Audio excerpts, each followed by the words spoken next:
influencer. 27-year-old Vanessa Merritt is suing her uncle, 52-year-old Roland Merritt, for unlawful lockout, removal of personal property, and damages totaling $5. Thuzone following the death of her grandmother, 79-year-old Eleanor Merritt, who passed away 4 months ago. Vanessa claims her grandmother left her the family home in a handwritten will, and that she had been living there as a caregiver for the final 2 years of Eleanor's life. Roland, Eleanor's only surviving son, disputes the validity of the will, claims the property belongs to the estate, and changed the locks 3 days after his mother's death. He has been living in the house ever since. Joining Roland today is his daughter, 24-year-old Brianna Merritt, who was present at the property during the 11 days Vanessa was locked out and is listed as a material witness regarding the missing items. The courtroom settles. From the left entrance walks Vanessa Merritt, late 20s, natural hair pulled back, dark circles under composed eyes. She carries a thick accordion folder and moves with the careful deliberateness of someone who has been rehearsing this moment for 4 months. From the right enters Roland Merritt, early 50s, broad-shouldered, dressed in a pressed button-down as if formality will help his case. Behind him walks Brianna, his daughter, mid-20s, arms crossed, eyes already scanning the room with the practiced wariness of someone who has been coached on what not to say. Judge Judy enters. The room rises. She settles, opens the file, and reads for a long moment before looking up. Her expression says she has seen this exact family before and was not impressed then either. Judge Judy, Ms. Merritt, and since there are multiple Merritts in this room, I'm going to call you Vanessa and him Roland so we don't spend the morning confused. Vanessa, your grandmother passed away 4 months ago. Vanessa. Yes, Your Honor. My grandmother, Eleanor Merritt, passed away on June 4th. She was 79 years old. She had congestive heart failure and had been declining for about 3 years before she died. Judge Judy. And you were living with her at the time of her death. Vanessa. Yes, Your Honor. I moved in with her 2 years before she passed, so June of the year before last. I moved in specifically to take care of her. She could no longer manage the stairs safely on her own. She needed help with her medications, her meals, her doctor appointments. I was there every day. I gave up my apartment and my full-time position at the dental office where I worked to be her caregiver. Judge Judy. You gave up your apartment and your job? Vanessa. Yes, Your Honor. I worked part-time remotely to cover my basic expenses, but I was essentially her full-time caregiver for 2 years without pay. Judge Judy. Did anyone else in the family help with her care during those 2 years? Vanessa. Roland visited twice in 2 years. Once at Thanksgiving and once when she was briefly hospitalized in February. Judge Judy. Roland. Is that accurate? I live 4 hours away, Your Honor. I have a business. I have responsibilities. I called my mother regularly, Judge Judy. I didn't ask how far away you live or whether you called. I asked if twice in 2 years is accurate. Roland. In terms of physical visits, yes. But I sent money. Judge Judy. How much money and how often? Roland. I sent her $300 in December and $200 in the spring. Judge Judy. $500 over 2 years. Roland. I also offered to pay for a professional caregiver at one point. Judge Judy. Did she accept that offer? Roland. She said she preferred Vanessa. Judge Judy. She preferred her granddaughter who was living with her and taking care of her every day over a professional stranger. That's not a shocking preference. Now, the house. Tell me about the house, Vanessa. Vanessa. The house is at 412 Dunmore Street. My grandmother bought it in 1987 with my late grandfather. My grandfather passed in 2014. After he died, Grandma Eleanor stayed in the house alone. When I moved in to care for her, there were ongoing conversations between us about what would happen to the house after she was gone. Judge Judy. What kind of conversations? Vanessa. She told me on multiple occasions, in front of other family members and privately, that she wanted me to have the house. She said it was her way of thanking me for giving up my life to take care of her. She said she didn't want the house to go to someone who hadn't been there. Judge Judy. Did she put that in writing? Vanessa. Yes, Your Honor. She wrote a handwritten will approximately 8 months before she died. I have it here. It states clearly that she bequeaths the property at 412 Dunmore Street to her granddaughter, Vanessa Lynn Merritt. It is signed, dated, and witnessed by 2 people, her neighbor, Mrs. Gloria Tate, and her longtime friend, Dorothy Simmons. Judge Judy. I want to see it. Vanessa passes the will to Bird, who delivers it to the bench. Judge Judy. This is a handwritten document. It is dated October 11th of last year. It is signed by Eleanor Jean Merritt. There are 2 witness signatures, Gloria Tate and Dorothy Simmons, with their printed names and dates beside each signature. It reads, I, Eleanor Jean Merritt, being of sound mind, do hereby leave my home and property at 412 Dunmore Street to my granddaughter, Vanessa Lynn Merritt, who has cared for me with love and without complaint. It is my wish that this home remain in her hands. Looks up. Roland, have you seen this document before today? Roland, I've seen a copy of it, yes. Judge Judy, and what is your position on it? Roland, my position is that it's not a valid legal will. It wasn't drafted by an attorney. It wasn't filed with a court. It wasn't notarized. In our state, a handwritten will has very specific requirements, and I don't believe this document meets all of them. I've consulted with an estate attorney who agrees. Judge Judy, did you bring that attorney's opinion in writing? Roland, I have a letter, yes. Judge Judy, I'll look at it in a moment. But I want to say something first, Roland, because I think it's important. This court is not a probate court. I cannot and will not make a final legal determination today about whether this handwritten will is valid under your state's laws. That is a matter for probate proceedings. What I can and will determine is whether you had the legal right to change those locks on June 7th, 3 days after your mother died, while this will existed, while Vanessa was living in that house, and while no court had made any determination about the estate. Do you understand that distinction? Roland. Yes, Your Honor. Judge Judy. Good. Because that is the heart of this case. Not who ultimately inherits the house, but whether you had the right to physically remove your niece from her home 3 days after her grandmother died. Let's talk about June 7th. What happened? Vanessa. Your Honor, my grandmother passed on June 4th, a Tuesday. June 5th and 6th, I was handling the immediate arrangements, contacting the funeral home, notifying family, dealing with her doctor. Roland arrived on June 5th. He stayed at a hotel the first night. On June 6th, he came to the house, and we had a conversation about the will. I showed him the document. He told me it wasn't valid. I told him I believed it was. The conversation was tense, but we didn't resolve anything. Judge Judy. And June 7th? Vanessa. I went to the grocery store.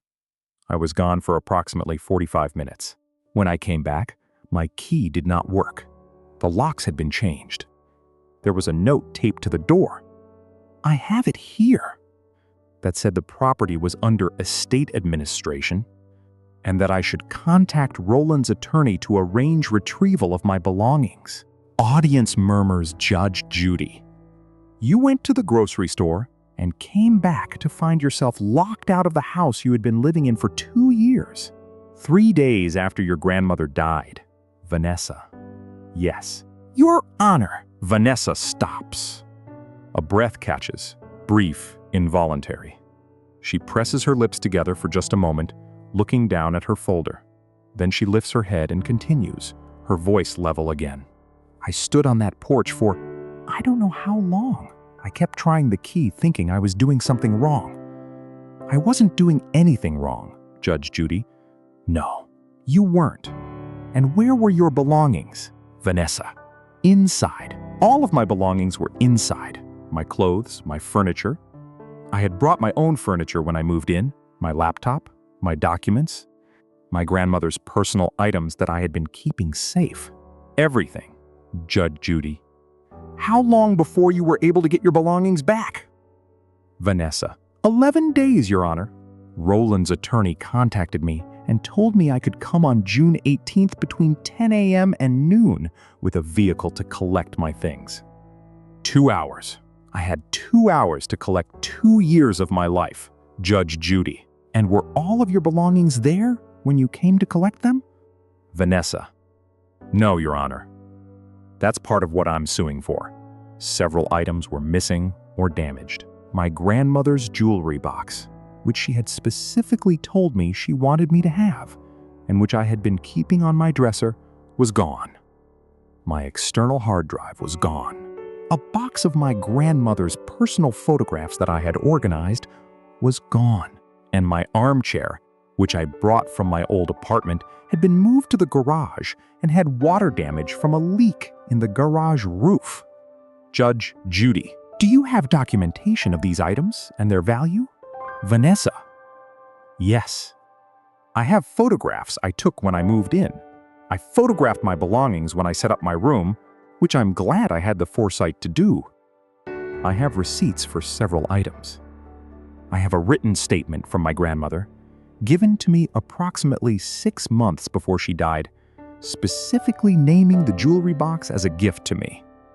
And I have a repair estimate for the armchair. Judge Judy, what is the total value of the missing and damaged items? Vanessa, $1,400, Your Honor. That combined with 2 months of lost housing.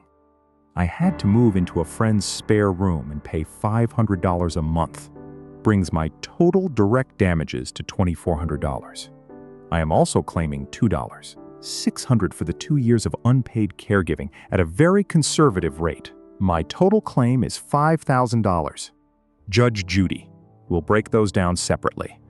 Roland, June 7th. You changed the locks while she was at the grocery store. Why? Roland.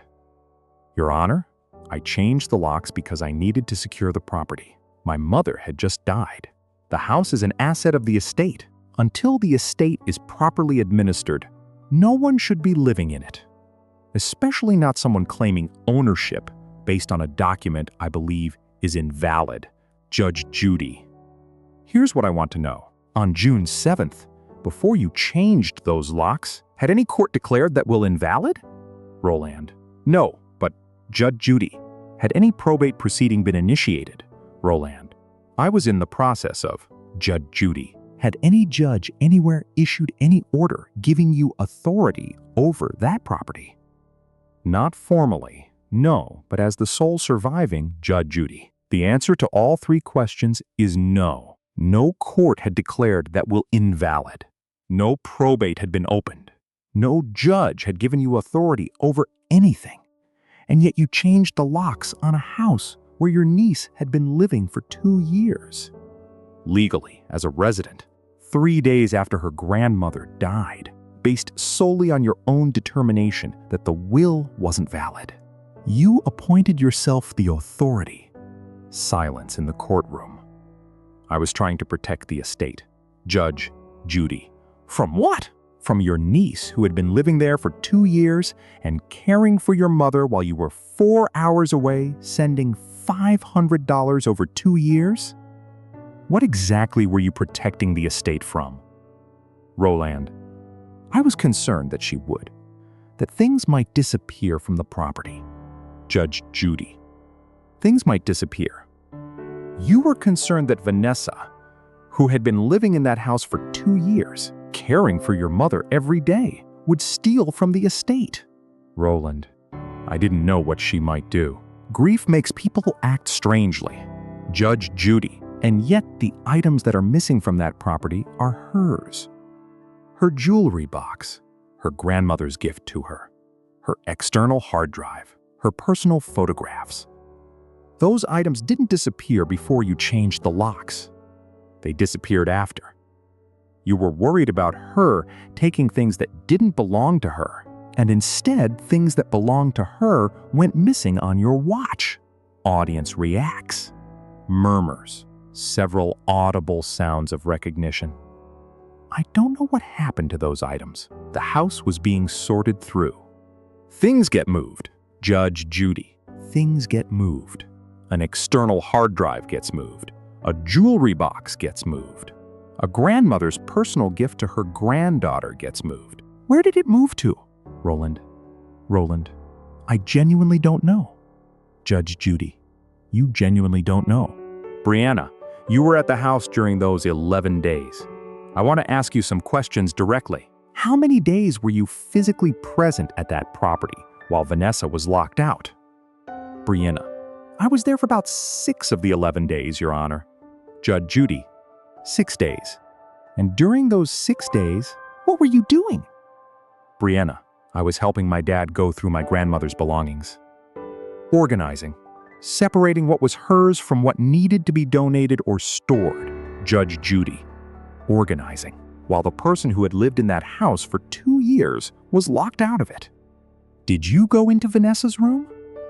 Brenna, I went in briefly to see if any of my grandmother's things had been kept in there. Judge Judy.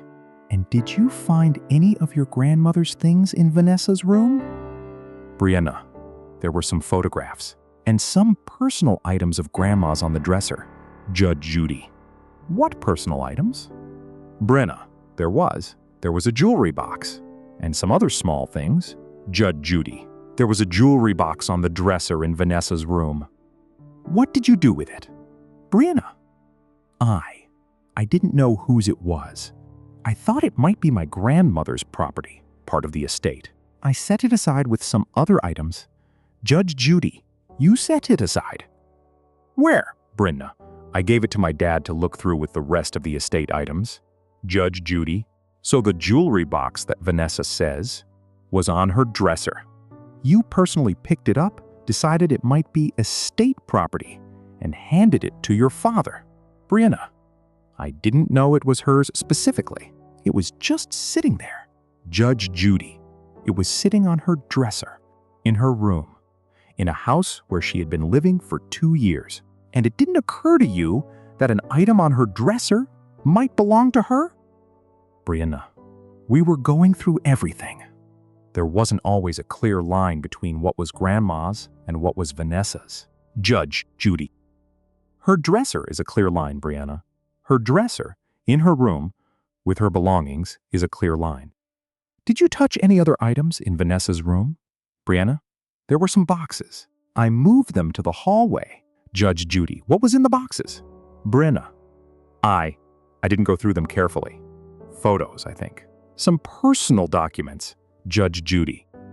Vanessa has reported a box of her grandmother's personal photographs, which she had organized as missing.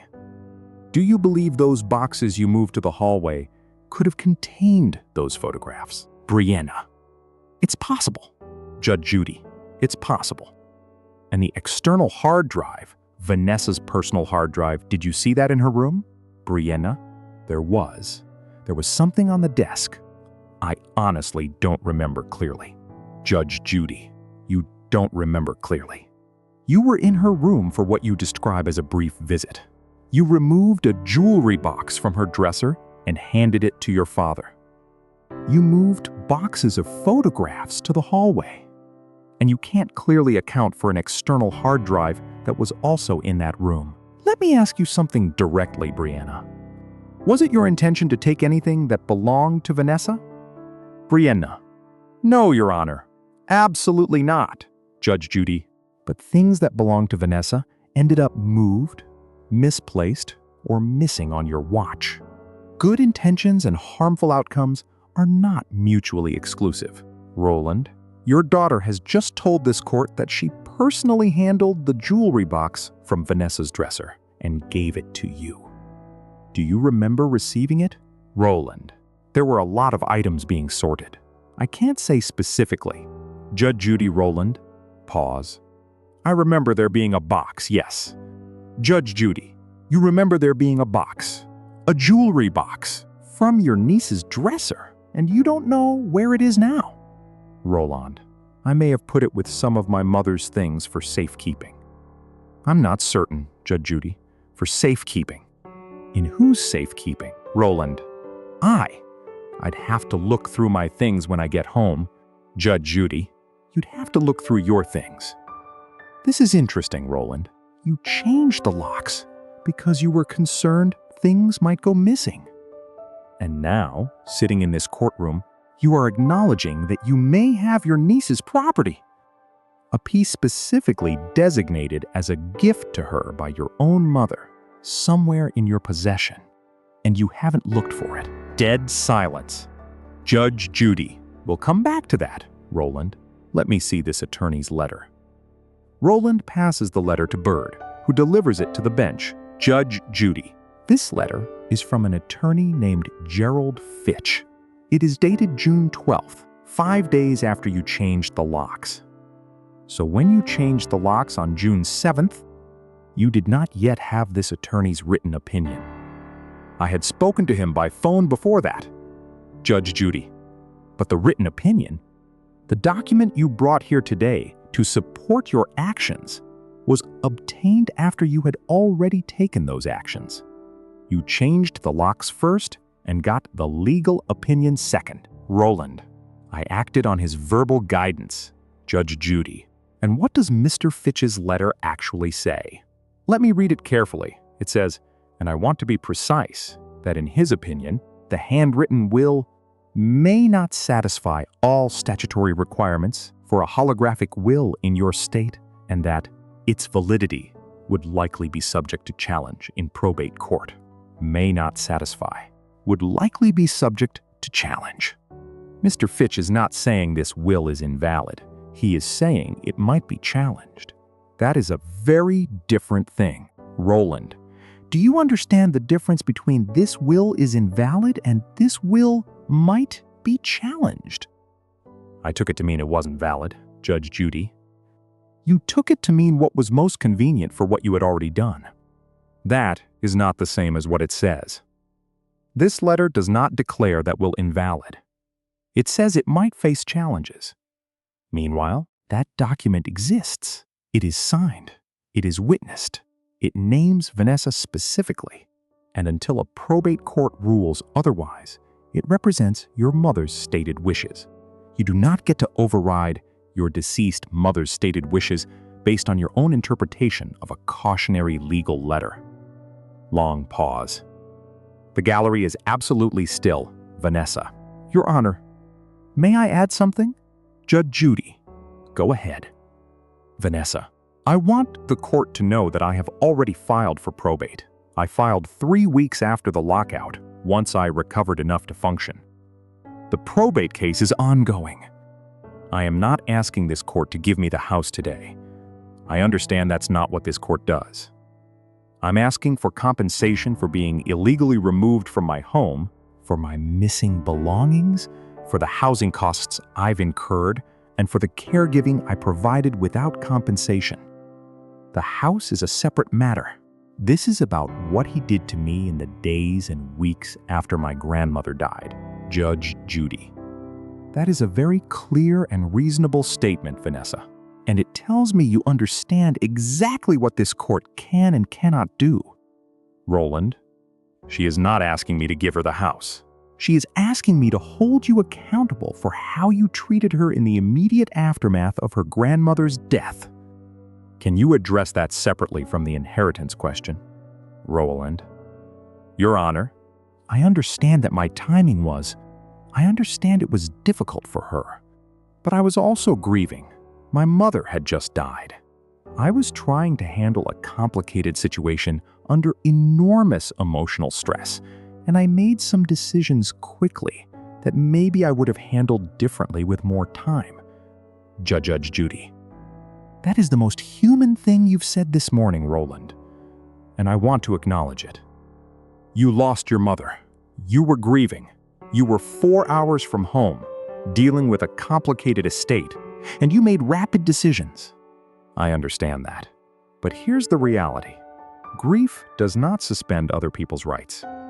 Vanessa was grieving too. She had just lost the woman she had lived with and cared for every day for 2 years. She woke up 3 days after that loss to find herself locked out of her home with a note on the door telling her to call your attorney. Whatever decisions you made under stress, she bore every consequence of them. Roland, I know. Judge Judy, you know. Let's talk about the caregiving claim. Vanessa is claiming $2, $600 for 2 years of unpaid caregiving at a conservative rate. How did you arrive at that figure, Vanessa? Vanessa, Your Honor, the actual value of what I provided is far higher. Professional in-home caregivers in our area charge between $18 and $25 per hour. I provided care approximately 20 hours per week for 104 weeks.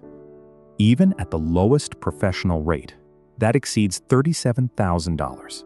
I am claiming $2,600, which represents what I need to cover the gap in my personal finances while I get back on my feet, and which keeps my total claim within this court's jurisdiction. I am asking for a fraction of what my labor was worth. I am asking for what I need. Judge Judy, you're asking for roughly 7 cents on the dollar of what your labor was actually valued at in the open market. Vanessa, I took care of my grandmother because I loved her. I'm not trying to put a price on that. I'm trying to survive what happened after she died. Judge Judy, Roland, your niece gave up her apartment, her job, and 2 years of her life to care for your mother while you visited twice and sent $500. Do you believe she deserves compensation for that? I think my mother was grateful, but I didn't ask her to do it. Judge Judy, your mother asked her. Your mother asked her granddaughter to come and live with her and care for her. And Vanessa came, and she stayed. For 2 years, every single day, while you were 4 hours away. Do you think that deserves nothing? Roland, I think the house was meant to be her compensation. Judge Judy, the house that you then moved into and changed the locks on. Silence. That's a fair point. Judge Judy, yes it is. Let me see all of Vanessa's documentation, the photographs of her belongings, the receipts, the grandmother's written statement about the jewelry box, the armchair repair estimate, and her housing receipts. Bird collects a substantial set of documents from Vanessa and delivers them to the bench. Judge Judy reviews each item methodically, taking her time. Judge Judy, reviewing photographs. These photographs are dated. They were taken when she moved in. They show her furniture, her armchair, her electronics, her personal items clearly placed in the bedroom. This is a woman who documented her move. That is not the behavior of someone planning to take things that don't belong to her. This is a handwritten note from Eleanor Merritt, dated approximately 6 months before her death, which reads, I am giving my jewelry box and its contents to my Vanessa. It has been in my family for 40 years, and she is the one who deserves it. Signed, Eleanor Merritt. Looks up Roland. This note exists. Your daughter has confirmed she removed this jewelry box from Vanessa's dresser and placed it in your possession. You have acknowledged you may have it somewhere among your belongings. This is not a mystery. This is a documented gift from your deceased mother to your niece, which is currently in your custody. Roland, I didn't take it with any intent to. Judge Judy, intent is something we've discussed. We've covered a great deal of ground this morning regarding intent and outcome. Let me move forward. Let me see all of Vanessa's documentation, the photographs, the receipts, the armchair repair estimate, and her housing receipts. Judge Judy reviews the remaining documents in methodical silence. The courtroom waits. Judge Judy, setting documents down. Roland, before I give my ruling, I want to ask you one final question, and I want you to think before you answer it. Your mother wrote a will leaving her house to to Vanessa. She wrote a note leaving her jewelry box to Vanessa. She chose Vanessa, out of everyone in this family, to spend her final 2 years with. She chose Vanessa to be with her when she died. What does that tell you about what your mother wanted? Roland does not answer immediately. He looks at the bench in front of him. Something in his jaw tightens. When he speaks, it is not the answer. It is the deflection before the answer. My mother wasn't always thinking clearly in her final months. I'm not saying she didn't care for Vanessa. I'm saying she was in a vulnerable position, and I don't know how much of this was her idea and how much was Judge Judy. Stop. Be very careful about where that sentence was going. Are you suggesting that your niece, who gave up 2 years of her life to care for your mother, manipulated an elderly woman into writing a will? I'm not saying that directly. I'm saying I have questions. Judge Judy, you have questions. 4 months after your mother's death, 11 days after locking your niece out of her home, with your daughter having confirmed she handled the missing jewelry box, and with a certified letter from your mother naming Vanessa as its recipient sitting on my bench, you have questions. Roland, I want you to look at that accordion folder Vanessa is carrying. She has been holding it since she walked in here. Do you know what's in it? Roland, her documents. Judge Judy, her documents. The will, the note about the jewelry box, the certified mail receipt, the move-in photographs, the receipts. 4 months of her life organized into a folder because she knew she was going to have to prove to a courtroom what your mother's own handwriting already states plainly. Now, I'm going to ask you again. What does it tell you that your mother made those choices? A long silence. The deflection is spent. Roland looks, for the first time this morning, like a man rather than a position. It tells me she trusted Vanessa in a way she didn't trust anyone else in the family, including me, Judy, including you. And why do you think that was? Roland, because Vanessa was there, and I wasn't. Judge Judy. It tells you she loved Vanessa very much and trusted her and wanted to take care of her. Your mother spent her last 2 years being cared for by this young woman. She spent her last coherent months putting her wishes in writing, not once but twice, to make sure Vanessa was protected. And 3 days after she died, you undid all of it with a locksmith and a note on a door. The courtroom is silent, completely, heavily silent. Quietly, barely audible. I was wrong to do it the way I did. Judge Judy, yes. You were. I want to say something before I rule. And I am saying this not to embarrass you, but because it matters. You are not a villain, Roland. You are a man who was grieving, who was far away for too long, who came home to a complicated situation and handled it badly. I believe that. But good intentions do not erase harmful actions.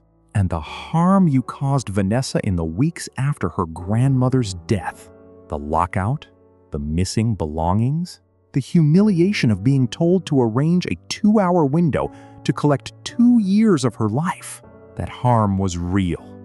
And it deserves to be addressed. Vanessa came into this courtroom asking for $5,000. She documented every element of her claim with photographs, receipts, written statements, and certified mail records. She calculated her caregiving at a fraction, a small fraction of its actual value. She is not here to be greedy. She is here because she was wronged at the worst possible time by someone who should have been her family, not her adversary. Judgment for the plaintiff. $5,000. Full amount claimed. Roland, I strongly suggest that when you leave this building, you go to wherever you've put that jewelry box and you return it to your niece, not because I'm ordering you to. This court's jurisdiction ends with this judgment, but because your mother told you, in writing, that she wanted Vanessa to have it, and honoring that is the least you can do. We're done. Gavel strikes. Final, absolute. The gallery breaks into sustained applause. Vanessa stands very still for a moment. She does not cry. She does not pump her fist. She simply closes her accordion folder. The letter, the photographs, the will, her grandmother's note about the jewelry box, and holds it against her chest for just a moment before setting it down. Roland stands at his podium. He does not move immediately. Brianna reaches for his arm. He doesn't pull away, but he doesn't acknowledge it either. He is looking at the folder in Vanessa's hands. After a long moment, Roland speaks. Not to the court, not for the record. Just across the room, Vanessa.